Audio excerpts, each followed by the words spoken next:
first American production. Dynamic Hollywood filmmaking. All new American version Godzilla. In fall of 1992, the film studio Tristar Pictures had settled a deal with Toho to make a Western Godzilla picture with a Hollywood-scale budget. It was a momentous occasion at the time, considering the Kaiju King would get recognition bigger than the franchise has ever had before. Godzilla's popularity from the late 80s to the mid-90s was relatively absent in most places like the US. Toho had been making Godzilla films all through the early 90s, but they weren't seeing releases outside of some Asian and European territories. Godzilla 1985 was the last Godzilla movie at the time that put the giant back in the spotlight worldwide. But while the movie did see success in Japan, it was largely considered a flop in the West. Of this movie, I give Godzilla 1985 1 star, and I'm Roger Ebert. So once TriStar had the opportunity to bring Godzilla back in the spotlight, their marketing was set, not just to introduce the next Godzilla movie, but reintroduce a potential franchise of their own, all centering around the 1998 Godzilla picture. Now, regardless on what both you, I, or anyone thinks of this film, you can't deny the fact that the movie did indeed put Godzilla on people's radars. Sony's worldwide marketing chief, Bob Levin, states that 1998 was going to be the year of Godzilla. And he was certainly right about that. Not only did the Godzilla franchise get its first true American-made film, but there were also novels that told original stories, an animated series based on the new movie, and tons more, all released in 1998. It was truly the year of Godzilla. But all this owes itself to the strong marketing campaign surrounding the TriStar film.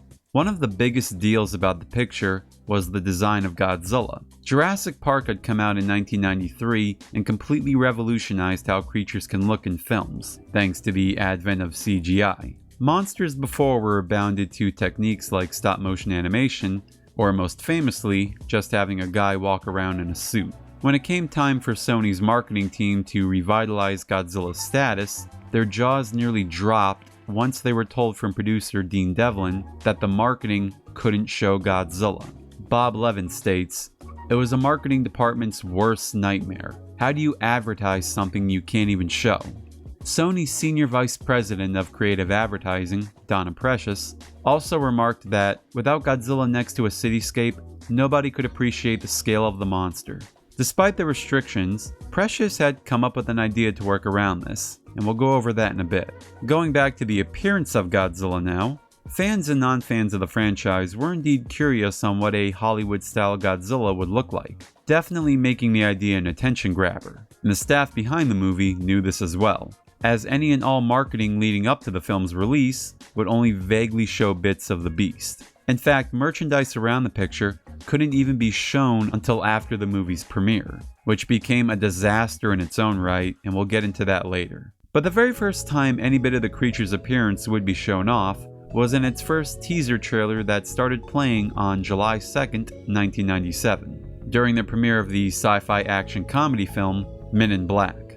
The teaser shows what looks to be a school trip to a museum in progress, as a teacher stops to a skeletal structure of a Tyrannosaurus and starts giving information about the extinct animal, including a bit how it was once one of the largest creatures to ever live on the planet. Godzilla then stomps his foot on the structure, and we finally see a tidbit of what he looks like, with both his foot and his tail for a brief moment. The trailer was a clear jab at the Jurassic Park sequel that released earlier that same year. The teaser cost $600,000 to make, and was the very first thing shot for the film, before shooting began on production. Fans of the franchise who saw this for the first time were either baffled or had a feeling of animosity towards it. However, non-fans who knew either little to nothing about Godzilla were excited for it, considering the teaser looks something like a Jurassic Park movie. Another thing about this teaser was its timing. As I mentioned before, it was released on July 2nd, 1997, and the teaser reveals the release in May 1998. That's nearly a year before the film would actually come out. Nowadays, that's not really a big deal. Movies get announced nearly years before they actually get released, but back then, in a Twitterless age, movies wouldn't often reveal themselves so early like this. In fact, it may have been the first movie teaser to be released far in advance to its film's actual release date. Bob Levin also quotes from this, You have to begin very early, because you're trying to create such an enormity of interest, and you want to make sure that the audience looks forward to the next step in the process, even if it's 12 months away. The teaser did accomplish on what it set out to do, and being previewed alongside the highest grossing film of the year also kind of helped the awareness of it. People were now excited with Godzilla's approach to New York. A second teaser trailer released months later during the premiere of the film Flubber on November 26th. This trailer shows a guy named Joe fishing on a pier, though instead of catching flounder, he latches onto Godzilla, who reels himself in. This trailer has a lot going for it. The fisherman act alone tells this little tale about a guy who wants to enjoy the pleasure of fishing, while being made fun of by these fellows who have little to no faith in him. But then this giant creature pops out of the water and you're like, oh wow, I definitely wasn't expecting this. The Godzilla logo reveals itself and you're like, oh, it's Godzilla. This is when fans started seeing more of the problem though. The more they revealed Godzilla, the more audiences noticed how very Tyrannosaurus-y started looking. But aside from that, it's a pretty fun trailer to watch, and unlike the first teaser, this moment would actually end up being in the final cut of the film. Only with different color grading, some shots removed altogether, and different music than what was being used in the teaser, which sounds oddly like the Home Alone theme for some reason. Whether that was intentional or not, I couldn't say. It is a strange bit of foreshadowing with the amount of pop culture references the movie would end up sneaking in itself, if anything. This is where we also see the film's unforgettable slogan, "Size does matter," which was something people were going to be seeing a lot of. The next trailer would finally be a TV spot for the film that aired December 31st during New Year's Eve. This is a bit of a clever one, as it shows the people of Times Square counting down to New Year's when all of a sudden we see a giant tail swing at the ball, causing all sorts of chaos, until it's revealed to be another teaser for the upcoming Godzilla. I really like this one, and I wonder how many people who saw this for the first time got goosebumps, thinking it was the actual countdown in Times Square for a moment. I seriously doubt they played this during the actual countdown, so I'm guessing not many people were fooled by it. But man, you just don't see movies being advertised like this anymore, or at least I can't think of any. We also hear this little bit at the end. 1998, the year of Godzilla. Which is the phrase Bob Levin of Sony's marketing team also quotes. And believe me, with the year 1998 finally on arrival, the real fun marketing the film was about to begin.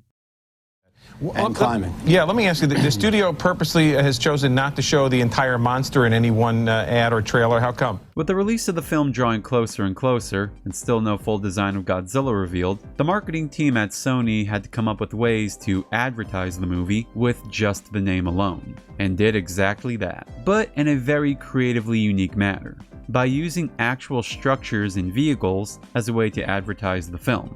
Donna Precious had come up with the idea behind this early on, starting by taking her team outside and having them count how many stories the buildings are around them. This gave way to the idea that if they couldn't show Godzilla on the advertising, then they could at least give visual reference points, by comparing Godzilla's size and length to the property in which it's being advertised on, like signs saying he's twice as tall as this building, or public transportation buses saying his foot is the same length as them. Whether they were accurate or not, it was still a clever idea to go with.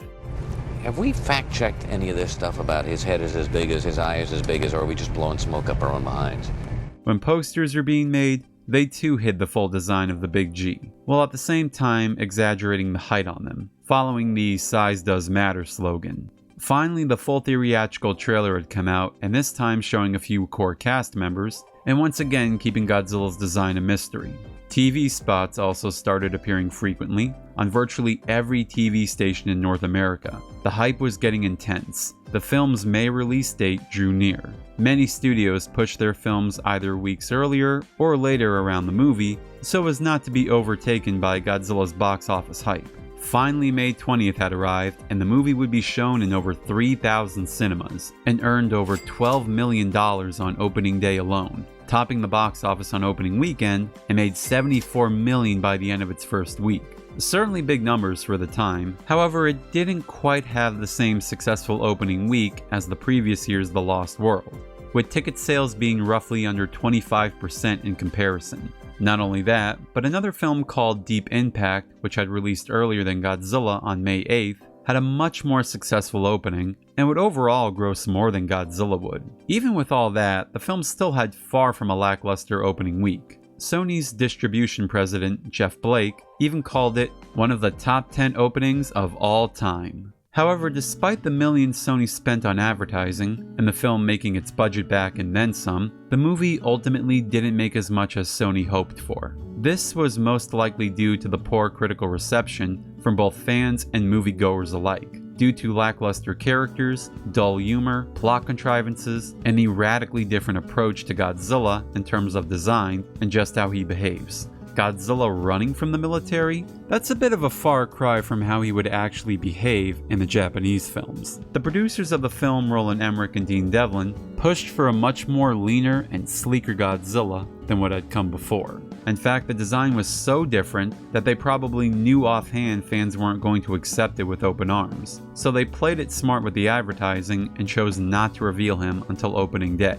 Other movies around this time started taking their own jabs at Godzilla, like with the Michael Bay film Armageddon, showing a street vendor selling Godzilla products and getting crushed by a meteorite, almost alluding to the crushing sales on the merchandise. Another hit came from Lucasfilms of all places, with their upcoming movie, Star Wars Episode I: The Phantom Menace. The official website released this image, saying plot does matter. Kind of ironic for the film they're promoting, but it's no hiding what they're going after here. MTV even spoofed it, with actors Samuel L. Jackson and Christopher Lloyd trying to outrun the overgrown lizard in a taxicab. How can you eat when we're being chased by a giant lizard? We're being chased by a giant lizard!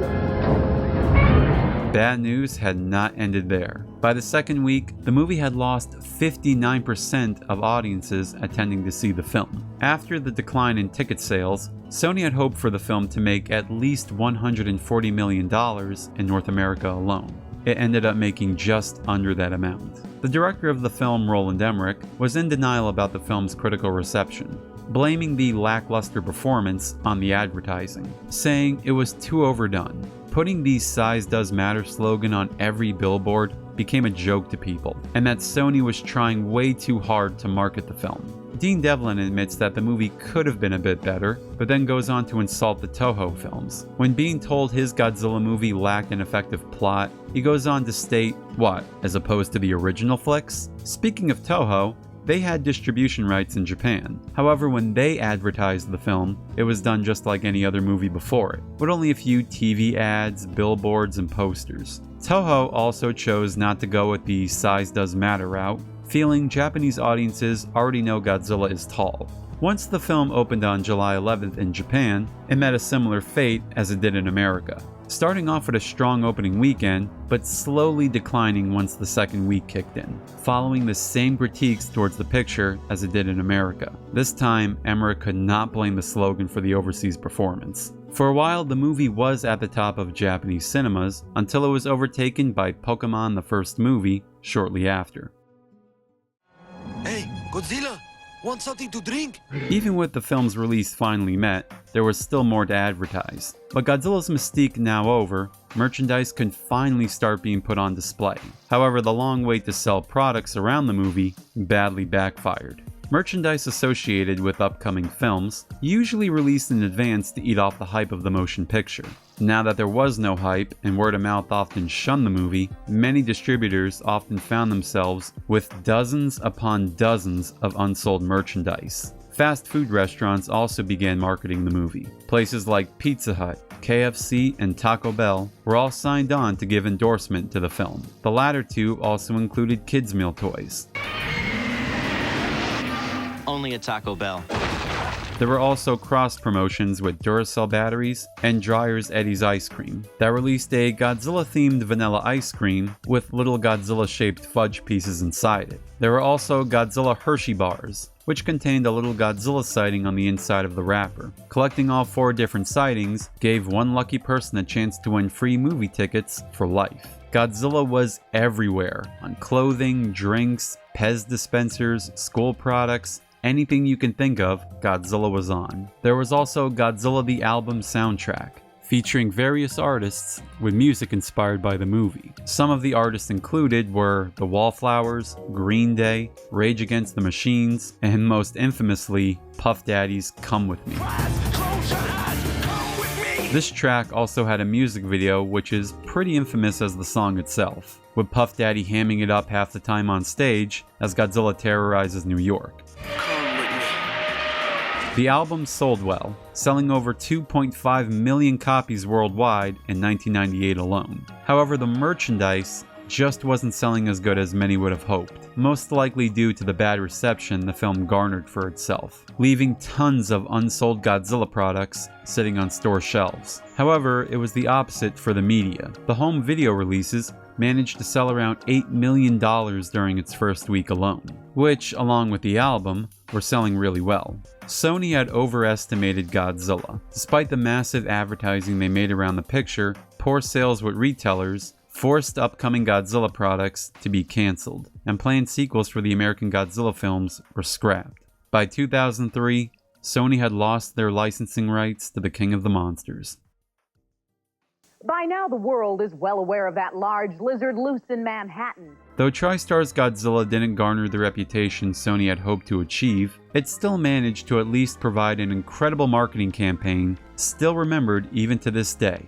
Tom Shirk, Senior Executive Vice President of Fox Filmed Entertainment, quotes, "If you have an idea but can't create excitement, it's just a great idea. Once you have lightning in a bottle, you exploit it." Even though the film didn't garner as much success Sony would have liked, it still managed to become one of the top 10 highest grossing movies of 1998. And it's thanks to this movie that Toho decided to keep cranking out Godzilla movies throughout the early 2000s. And we also managed to get a great cartoon series that fans still think is the best Godzilla animated show even to this day. Marketing movies nowadays rely on places like YouTube or online ads, which really isn't anything all that spectacle. And we may never see another marketing juggernaut that was once Tristar's Godzilla.